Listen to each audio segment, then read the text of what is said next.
காஞ்சிபுரத்தில் மக்கள் குறைதீர்வு நாள் முகாமில் மகளுடன் தர்ணாவில் ஈடுபட்ட மூதாட்டி குண்டுக்கட்டாக வெளியேற்றப்பட்டார்.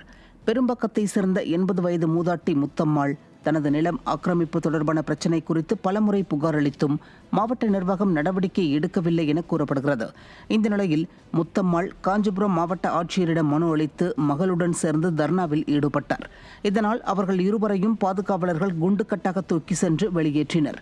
இதை கண்ட பொதுமக்கள் பேய்கள் அரசாண்டால் பிணம் தின்னும் சாத்திரங்கள் என்பது இதுதானோ என கடுமையாக விமர்சிக்கின்றனர்.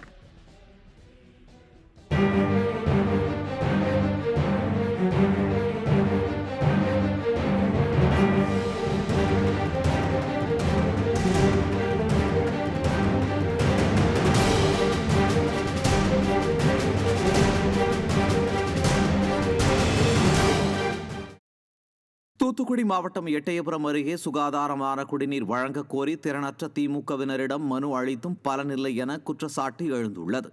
உசிலம்பட்டி கிராமத்தினர் மாவட்ட ஆட்சியரிடம் அளித்த மனுவில் தங்கள் கிராமத்தில் சாலை வசதி, குடிநீர் வசதி உள்ளிட்ட அடிப்படை வசதிகள் எதுவும் முறையாக இல்லை என தெரிவித்துள்ளனர். மேலும் 4 கிலோமீட்டர் தொலைவில் இருந்து அதிக உவர்ப்புத்தன்மையுடன் தங்களுக்கு வழங்கப்படும் குடிநீரால் பலர் சிறுநீரக பாதிப்பிற்கு ஆளாகி இருப்பதாகவும் குறிப்பிட்டுள்ளனர்.